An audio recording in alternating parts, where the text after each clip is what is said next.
Hi there, my name is Tumina Kausji. Welcome to Suara Wanita Selangor, Wanita Berdaya Selangor's short series focusing on women policymakers, all the way from politicians to other notable personalities. Today, I'll be speaking to Puan Lin Yue, who is the immediate former assemblyperson for Kampung Tunku, and she will be focusing with us on the issue of the importance of women's political diversity and representation in Malaysian politics. How are you doing today, Wanita? I'm great. Thank you so much, Tamina. Happy to be here. Absolutely. Yeah. We are so appreciative that you're taking time, particularly during this critical period where you are far more than just busy, right? So I would really love for us to start off this conversation with YB telling us a little bit about what led you to that stellar moment in 2018, whereby you actually won with a whopping majority of more than 33,000 votes, and you happened to also come in as the first female assembly person. You were only 28 at that point in time when you took over Kampung Tunku in 2018. Well, I have to say that I think it was a team effort, and I have to give credit to my predecessor in Kampung Tunku, the former state assemblyman Yang Hormat Lawing San, because he laid the foundations in the previous two terms, 2008 and 2013, for me to be able to increase the majority. Mm-hmm. Having said that, I think at that time, what I brought to the table, of course, we're talking about diversity, so it was a young female face. And I think my background sort of surprises people to a certain extent. So Sure. If you view me physically, you would think I'm very small size. And I have gotten comments on, the campaign trail. Some actually doubted, whether I could do the job, whether I would be able to go for site visits where it's a bit more rough and tumble. To which I tell them that I have played rugby before, so Exactly. it's nothing unusual to be in the mud and to do tough things. But of course, I also feel that a candidate should not be assessed on those points. Actually, Very true. And I think once again, we can already start speaking about what are some of the gendered perspectives when it comes to young women especially, and perhaps from your lived experience looking at young minority women in Malaysia, what are some of the barriers that were echoed in perspectives that you heard from perhaps even your inner circle before you decided to take on actively beginning to campaign in 2018? Well, I mean, the most common stereotypes that I encountered was, of course, about size and, again, whether I was tough enough for the job. To which I usually say, we are going for the state assembly. You're not sending me into a fist fight. Yes. I mean, if you were going to a fist fight, then the physical requirements would be much different. I think, of course, with female candidates, there's always a disproportionate amount of attention paid to our physical appearance, whether we're considered like pretty or not, whether we are feminine or we dress, what is considered more masculine, and so on and so forth. I think I was lucky enough to grow up in a household which was quite gender neutral, in the sense that my parents treated my sister and I equally with my brother.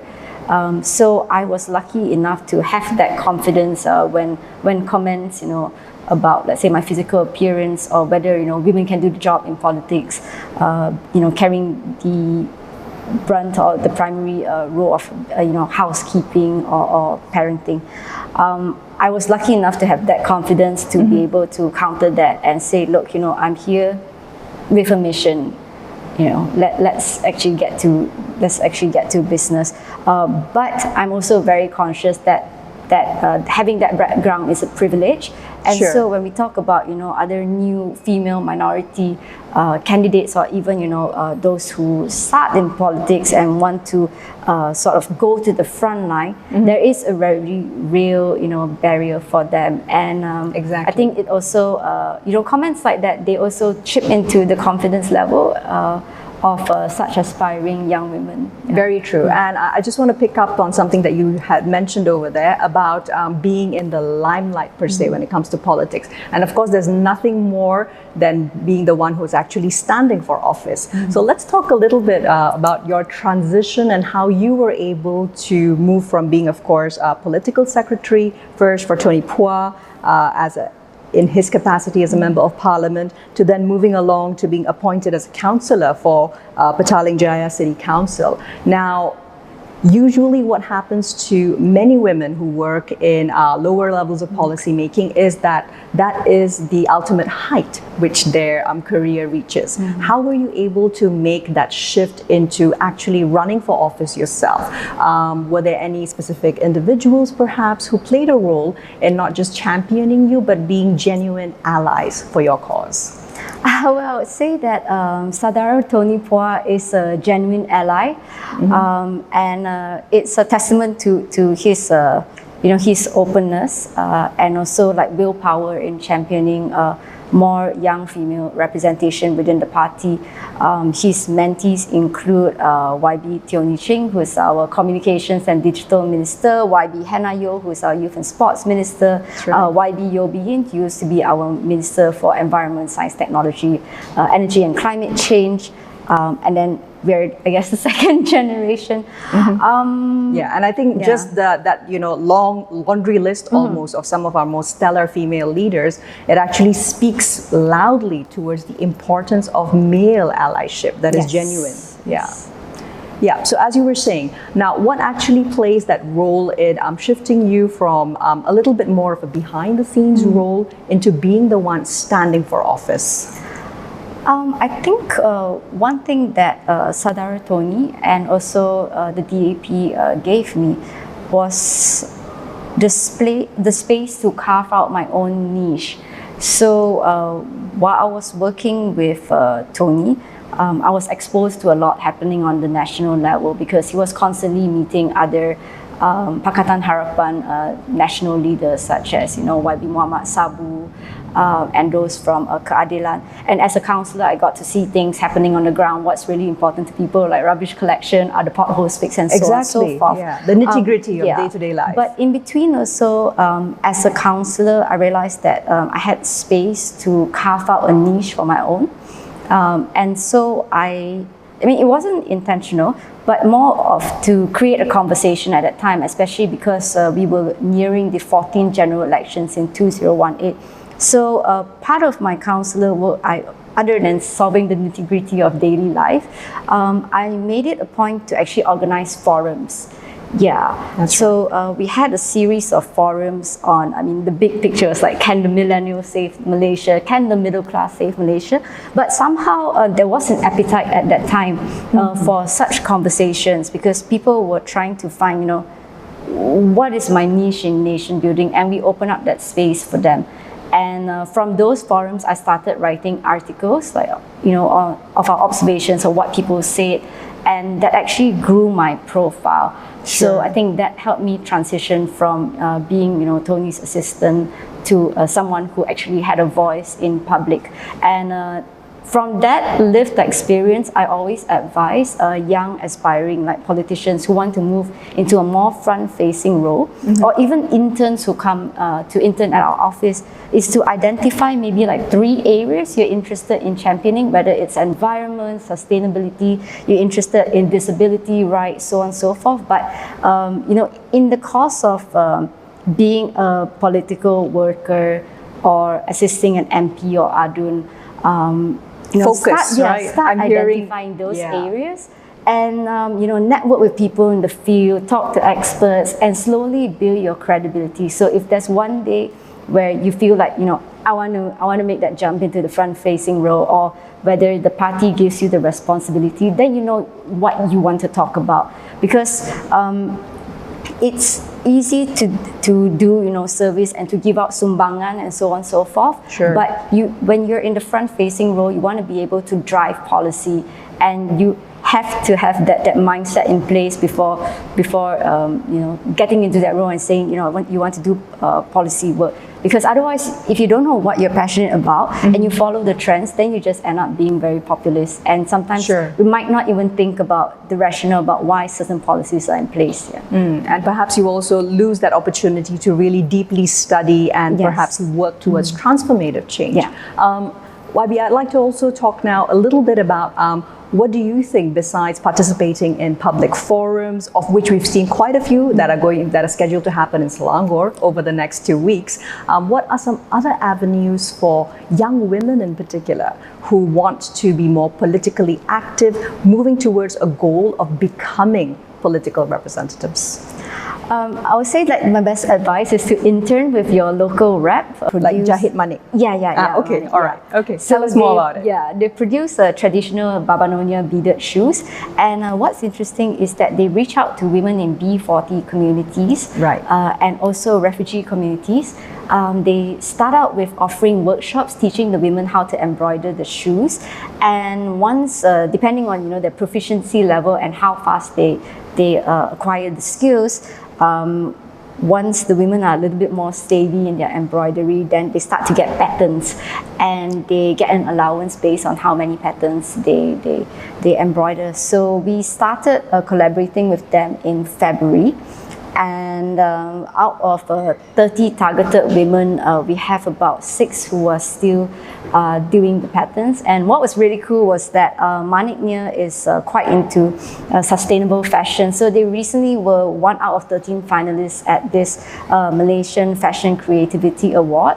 And one of the sarung which was paraded or modeled during the fashion show was actually featured beading from our Sri Aman flat ladies. Yeah. Okay. So that was pretty cool. I mean, and it's still ongoing. Yeah. And for a brand new project, still in its first few months, I think that's quite an achievement. But behind the story of initiatives like Maniknya is, of course, economic opportunity for women. Why do you feel so strongly about availing this to your constituents, especially the women? Right. I always feel that actually, if we want women to be politically empowered, we also need to make sure that they're economically empowered. Because you goes hand in hand, right? Yeah, you can't take, let's say, a mother of 3 who's living in the low-cost flat and say, hey, come campaign with me, when she's actually worrying about how can she put food on the table. So it has to go hand in hand, which is why I quite like initiatives that the PH government in 2018 introduced, such as the scheme Siri, which provided an allowance for women, which is cut off from their husband's EPF. Correct. Yeah.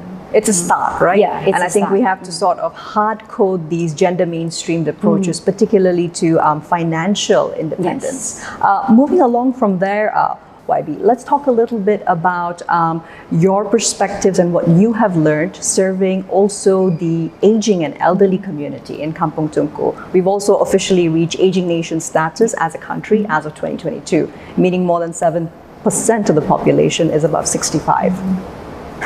Right. I would say we definitely have a long way to go in providing that supportive infrastructure for an aging society. But I think in Selangor we've managed to actually carry out quite a few initiatives. And within Kampung Tunku, one of the things that I push for is let's get the basics done, which is making sure that public infrastructure is safe for senior citizens. So things like more pedestrian walkways, more pedestrian lights, accessibility. Accessibility. Yes. That's very important to us. But if I have the chance to represent Kampung Tunku for the next 5 years, I think what we want to focus on is actually building the supportive community. So there are many exercise groups that senior citizens join in the mornings and in the evenings. But I think we can also tap into the younger generation. So one of the ideas that I would like to import from overseas, I think it's being done in some European countries, is to have senior citizens be involved in like local daycares where they read to the children, accompany them through their homework. And I think that's a good exchange between the generations where Sure. the senior citizens feel like they have something to share with the kids, and the kids also gain something from knowing how to interact with older people. Yeah, I think that can be actually a very beautiful connection there. Absolutely, and I think it also speaks about the utility of not just the elderly citizens, but also the fact that it helps address a missing chunk when it comes to developing a care economy for Yeah, Malaysia. and also because nowadays in a lot of families, both parents have to work. Sure. So and if grandparents yeah. may not be accessible. They perhaps Yes. may be in the hometown of origin, etc. Yeah. Absolutely. Right. So let's move along from there into things which are very current, and we're in the thick of it. What are some of the challenges that you are facing with the current campaigning period in defending, of course, Kampung Tungku, and perhaps what are also some of the hopeful, thoughtful pauses that you have been given in these past few days? I would say that we are in Kampung Tungku. What we are facing is a bit of public apathy on why it's important to vote during state elections. Sure. So what we've been going out to the people is telling them that I think, especially in Selangor, I feel like the Selangor state government, we've done a good job, and actually we have broaden our jurisdiction so much that it would actually be a shame to give it to another coalition. So for example, during the COVID-19 pandemic, we provided free COVID testing, we provided free vaccines, and we've also strengthened like our mental health care accessibility. That's correct. Through providing like subsidized psychiatric mental health care. Yeah, so I feel like it would be a shame to give it up to someone who doesn't know how to manage it, because the Selangor state government has been tried and tested. And even as a backbencher, I have found that the state government has been very responsive to some of the ideas from us, juniors. So one of the things that I feel like happy to have achieved, Sure. two things actually, was the formation of the Selangor Legal Aid Fund and also the subsidized psychiatric care. Both started out as ideas between Michelle Ng, who's running for Subang Jaya, and I. And it really started out as, our observations of what issues came out throughout the pandemic, workers being fired suddenly, single parents not, being divorced on paper and therefore being unable to access government help, and also the rise in attempted suicides. So all this kind of came together, came out in the piece, in the form of a kertas kerja which we presented to the respective excos, and they eventually became policy. So when we go out, sometimes people say like, okay, why should I vote? In the state elections, aren't you already the federal government? Correct. I tell them that we want to, when you vote in this state government under Harapan, I think you are voting in a government that is responsive, that is very attuned to the needs of people at the time. When it was COVID, we had a lot of initiatives, and now that we're back to the almost normal period, we still have new things rolled out. So you are voting for a government that's very innovative, very responsive, and we are focused, I think, on building resilience for the next 5, 10, 15 years. Exactly, and I think also it speaks very vocally to the lack of institutional memory, which we actually suffer from, not just in Malaysia, but of course globally when it comes to continuing on programs which have been so effective. I think particularly the mental health investments have been crucial, because Selangor, of course, besides being the high-income state, that also comes with the pressures and the stresses of living, and with mental health actually being something that will be the one most common affliction that is faced by most Malaysians at some point in time. 2.3 million of us, by some estimates, will be affected at some point in our lives. It's just about a matter of time, building resilience. Moving on from there, YB, I want to ask you, let's look a little bit more big picture when it comes to some of the opportunities as well as the challenges that remain when it comes for harmony and diversity in Malaysia. Selangor is, of course, one of the hugest melting pots, but that can also be a really beautiful petri dish of sorts. What have you observed from Kampung Tungku when it comes to harmony and the ability to actually achieve strength through diversity? Right, I like this question because Kampung Tungku, I mean, diversity in Kampung Tungku was a happy surprise for me, and I've been discovering it throughout the 5 years. So on paper, our voter demographics is about 62% Chinese, about 20% Malay, and then 12% Indian, and then line. But in terms of the actual resident demographics, we've got a lot of economic migrants. So it really is all across the board. We are very multiracial. And I think what is beautiful about Kampung Tungku is that the different communities are more than happy to assist each other. So we really saw that come out during the pandemic, where richer residents, for example, from SS1 and SS3 would offer to help like some of our B40 communities in Sungai Way and the low-cost Sri Aman flats. And I think we also probably contributed a little part in it by having the Kampung Tungku concept, drawing on the fact that actually Tunku Abdul Rahman has a footprint in Kampung Tungku itself. Actually, the name, there's a neighborhood called Kampung Tungku SS1, and the full name is Kampung Tuanku Abdul Rahman. It was officiated by Tunku himself as an area for civil servant quarters. So when we created the Kampung Tungku concept, I mean, you could say like, oh, okay, it's just branding and advertising and all. But when we put those principles into place, we want like unity, we want a caring society, an empathetic society. I think people responded to it, and there's that togetherness.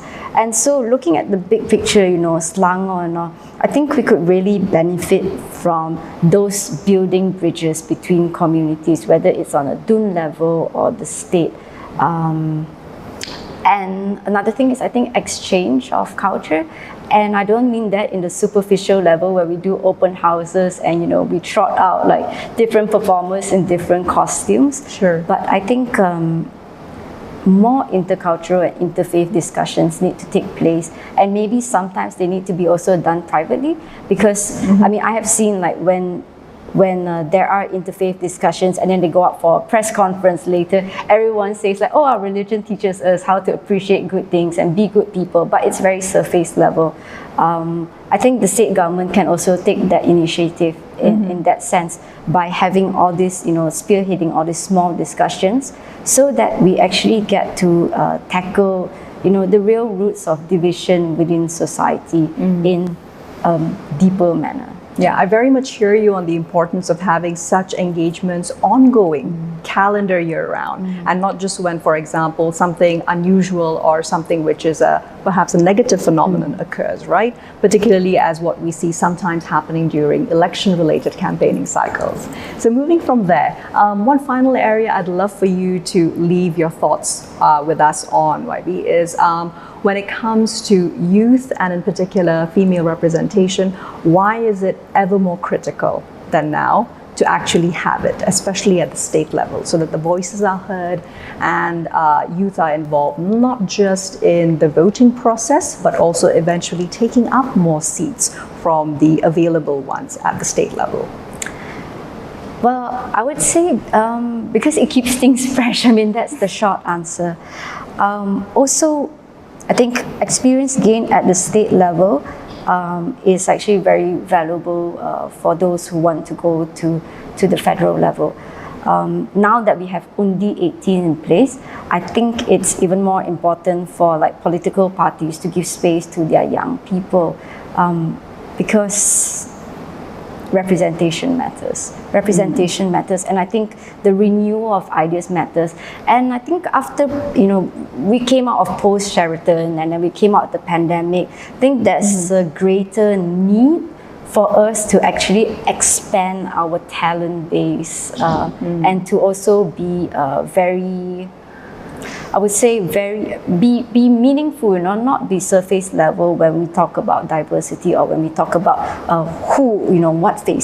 which faces we want to push forward. I'll give you an example. Sure.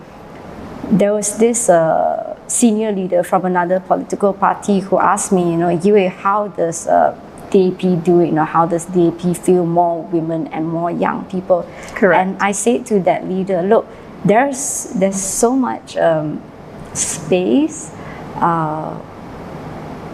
available, when you talk about, let's say, developing a more caring society, tackling the aging society issue, tackling social issues such as malnutrition, drug abuse, or even, let's say, issues like online scams, that kind of thing, education. Correct. And these are actually national social issues. Yes. They're not just issues which, for example, female policymakers are interested in, right? Tell me a little bit more about DAP's very interesting 30% quota when it comes to the party itself. Right, so a few years ago, we actually amended our party constitution to mandate that at the Central Executive Committee level, we must have 30% women. Of course, there were also a bit of blowbacks within internally. But I think it's a good policy to implement because if we don't set that minimum 30%, we're not going to get anywhere. So it has to be a number. And I think the benefits is that we actually give more space for women to come up to the forefront, and also it diversifies the type of women also that we put in that 30%. There's a lot of thought that goes into it. And actually what we are hoping to propose at our next party congress is to mandate it on the state committee level. So yeah. All right. And that would be extremely encouraging. Indonesia is a neighbor who, for example, has done this at the federal level, whereby you are actually disqualified from running as a party unless you meet that 30% women quota. And beyond 30%, let's quickly focus on why should it actually be the goal, ideally be 50% before I close this session. The very basic line is that demographics show that women slightly outnumber men in Malaysia. So we deserve that representation. But I think issues are becoming increasingly multifactorial and more complex.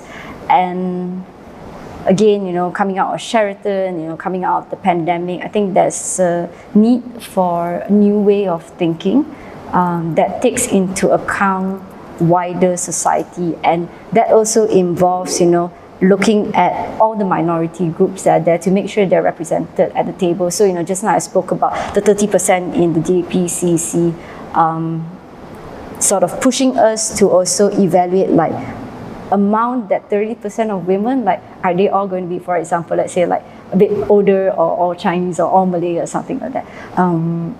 I think that has to be looked at also for us to look at different minority groups and also to make sure that they're all represented at the table. So yeah, that 50% has to take into account all of that. Absolutely. Thank you so very much for your time, and all the best with your campaigning. Thank you. And we'll see you on 12th of August. Thank you. Thank you for having me. Absolutely. So there you go. That's one talk discussion with Lim Yi Wei, who is of course the immediate former assembly person of Kampung Tungku and also running in the upcoming state elections, Selangor's 15th state elections. This has been Siri Sembang Wanita Selangor. I'm Tamina Kausji, signing off for now.